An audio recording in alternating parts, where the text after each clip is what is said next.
This video is brought to you by patreon.com/worsttake. Get access to exclusive live streams and Discord servers, on-screen shoutouts, and early access to some videos when you join now. Help make sure that we can continue to make content like this by supporting the Patreon. Links are in the description down below.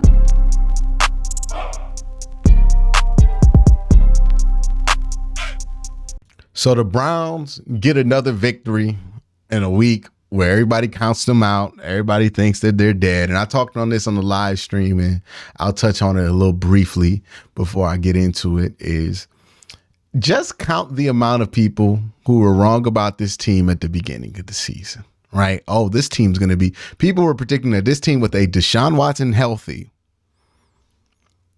was going to win 6 games and lose 11 of them. If Deshaun doesn't return to 2020 level play, they thought that this team would be 6-11. Don't forget that. A lot of these people talking loudest right now that have the biggest megaphones, they thought that the Browns would be 6-11. They displayed to you right there that they don't know what they're talking about. Nobody who knew what they were talking about predicted that for this team. We all thought that this team was good. It's not a shock that they're winning games, but they predicted 6-11 at the beginning of the season. Browns start out 2-1. Deshaun Watson goes down. We don't know for how long. People are like, well, the season's over. It's done for the Browns. They can't come back from this. We win against San Francisco. Like, we do what we do, right? We continue to win games. And then people, oh, they might count us in. They might not count us out. But, you know, the same people still doubting. And then Deshaun comes in there, wins that game against Baltimore, goes out, gets hurt for the year. Unfortunately, losing for the rest of the year.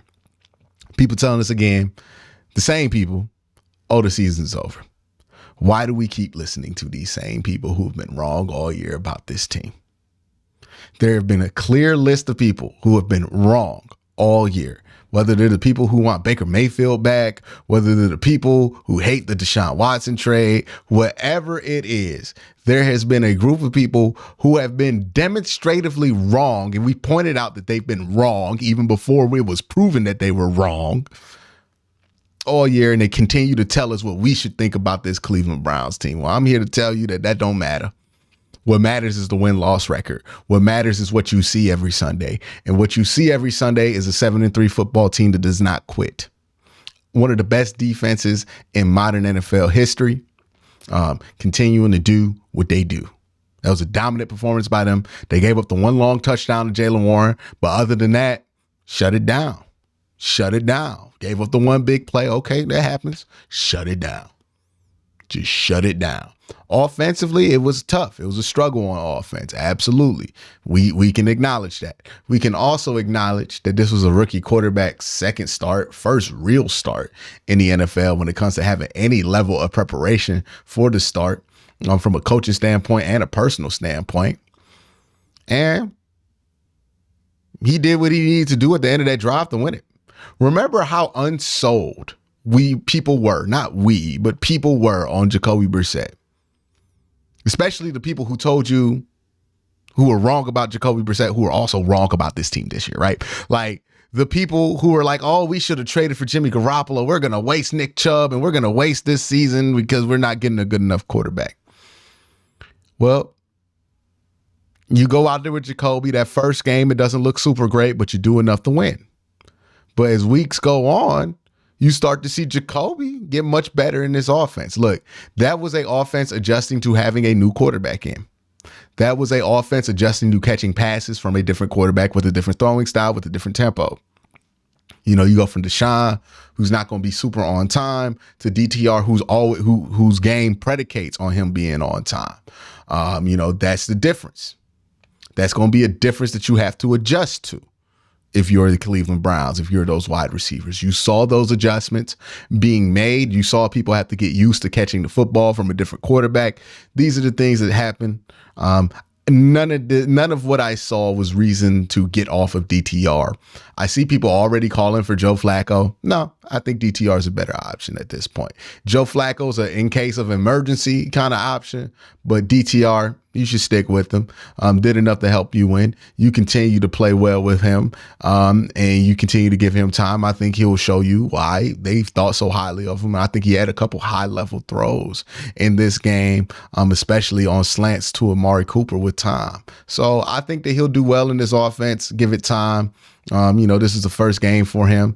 I always said coming into this game, I don't really have very many expectations. My one hope for DTR is that he just gets out of this game without it being a disaster and wins. And that's what happened. It wasn't a disaster and he won.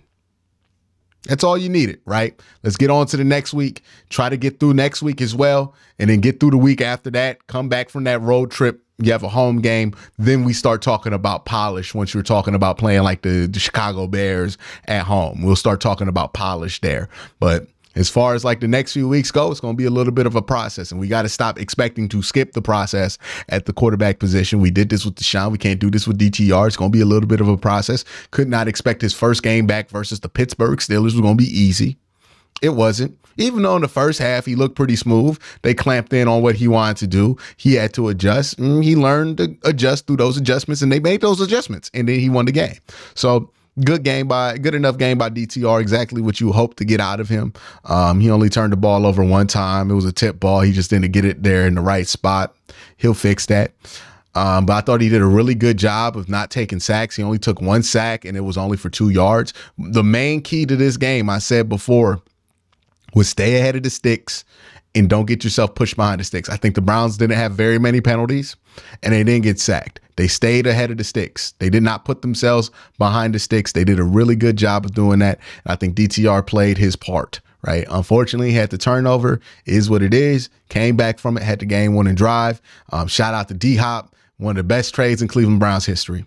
Trade for D-Hop, because that's worth like a bunch of wins right there. I can't even count them anymore.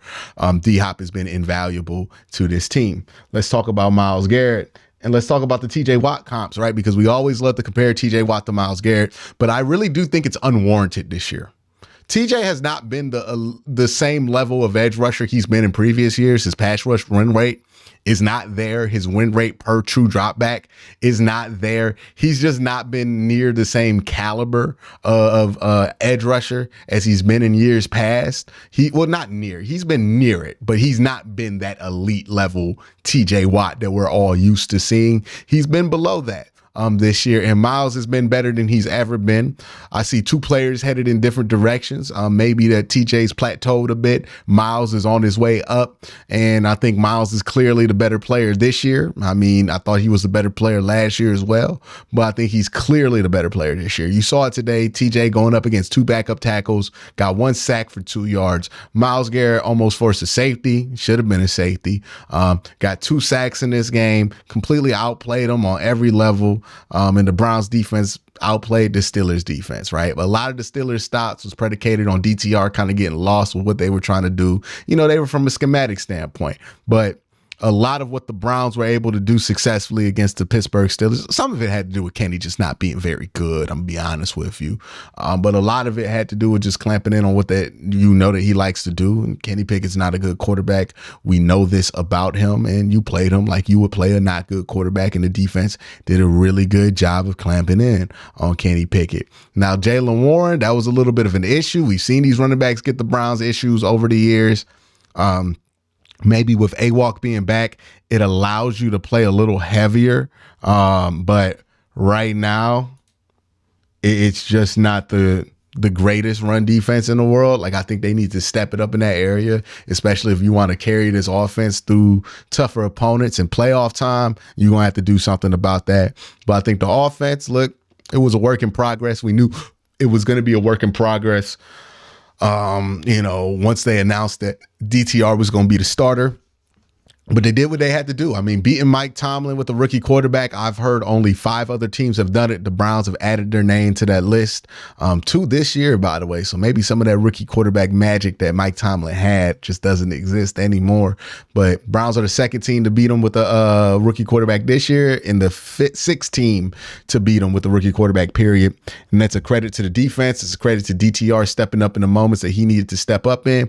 Look, David Njoku didn't play a great game. He dropped a lot of footballs. footballs. He's admitted to that. He even posted on Twitter that he needs to play better. I love the amount of accountability that this team has with themselves, right? They don't need to be called out. They call themselves out. So shout out to that. That's just an accountable, good football team. I thought this was a great job by Kevin Stefanski figuring out how to make things happen, keeping this team motivated. Same thing can be said for every other coach on this roster, and even Andrew Berry, right? Andrew Berry making a critical trade there for Dustin Hopkins really changes everything for this team. So it's just been a great year for this team. They continue to make it a great year. The defense is playing at a super, super high level. And I think the most important thing to remember if you're a Browns fan is, hey, man, don't be too focused on what DTR looks like right now, right? It's the old analogy, right? You don't want to see the sausage being made. And right now they're making the sausage when it comes to DTR, right? They're making the cake, and it don't look like a cake right now, right? It look like a bunch of ingredients and some batter, and you mix some things together.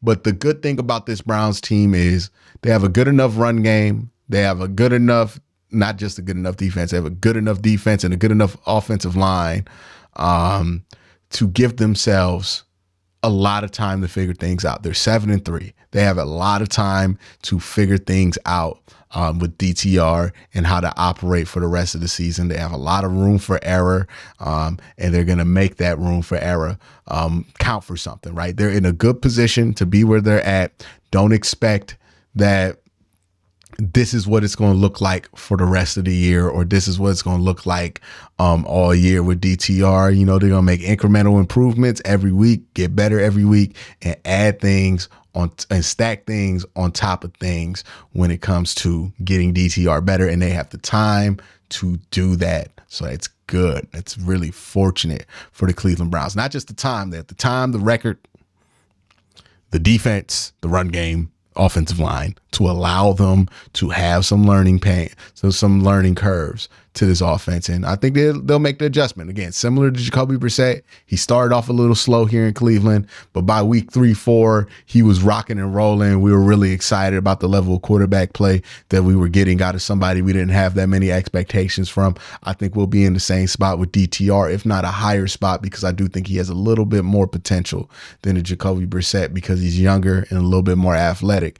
And I thought you saw him use his athleticism a little bit in this game. Got to be more careful. Can't risk him getting injured. We're already down one quarterback. We don't need to be down another one. But all in all, I thought that this was a program win for the Cleveland Browns. And what I mean by program win was you won this game because you're a program, right? Sometimes Alabama beats Kentucky because they play a better football game than Kentucky. And they're just so much better. And they just have the athletes and they're executing at a high level and they just beat them at every phase. Sometimes Alabama beats Kentucky because they're Alabama and that's Kentucky, right? It's because at the end of the day, we going to figure out how to win and you not. That's a program, right? Kentucky is not a program in the same ways that Alabama is. Even when they're not good, they are a program. They know how to win. They have coaches that know how to win. They've won year after year after year. Even on a down year, they will win because they're a program. Even on a down game, in a down year, they will win because they're a program. Now, this is age badly if Kentucky somehow beat Alabama this year, but I don't think that happened. But the Browns beat the Steelers because we're the Browns. Right? The Steelers kind of squealed at the end of that game. They had multiple opportunities to put this game away or to get a field goal. They had really good golden out, but they couldn't make it happen because we're just better than them. Right? At the end of the day, we could just turn it on. Okay, we're going to stop you. And then we're going to get up the field. We're going to kick this field goal. We're going to win this game. Don't forget to take out the Browns were, well, now y'all know I got to take out my trash cans, but the Browns were the better football team today. The Browns were the better ran organization today. The Browns were the better program today. The Steelers couldn't beat the Browns today. In the same way that the Browns couldn't beat the Steelers in week 2, right? The Browns didn't beat the Steelers because they the Steelers in week 2. Well, this week, the Browns couldn't beat the Steelers couldn't beat the Steelers couldn't beat the Browns because we the Browns and they can't beat us here. We had a loud crowd. We had the defense rocking. DTR made some big plays down the stretch. Nobody gave up on him. And that's all that really matters at the end of the day. Super proud effort from everybody on this team. I think you have to be proud of everybody here. A great effort from everybody. But that's my thoughts on it. Let me know what you think in the comment section down below. Browns are 7-3 with 3 different starting quarterbacks this year to play multiple games. Think about that. Think about how many quarterbacks it took to get to 7 wins before the Stefanski era. And think about where they are now. So shout out to the Browns, shout out to this organization and just this program that they've built in Cleveland, where they have so many veteran players who've been here forever. We've watched so many players grow in this organization, which is new, right? How many players before 2018 did we see grow in this organization? But to see David Njoku be referred to as a veteran player, like, that's shocking to us because we've literally watched that man grow in this franchise for the last 7 years. So, you know, we're just becoming a program that's the program of the Cleveland Browns, and we're doing what we need to do to establish that. Browns 7-3, 3 different quarterbacks. That's what programs do. And Kevin Stefanski and Andrew Berry and Dee Podesta have built one hell of a program here in Cleveland. And I'm confident that once Deshaun and Nick Chubb ready to come back next year, we'll be able to make something happen. But that don't mean this year's over. We still ready to make shit shake this year as well, because it can be done, and it's done. It's been done before. So no reason to count ourselves out. But that's my thoughts on today's win. Let me know what you think in the comment section down below. Y'all have a great day. Have an even better night. Peace.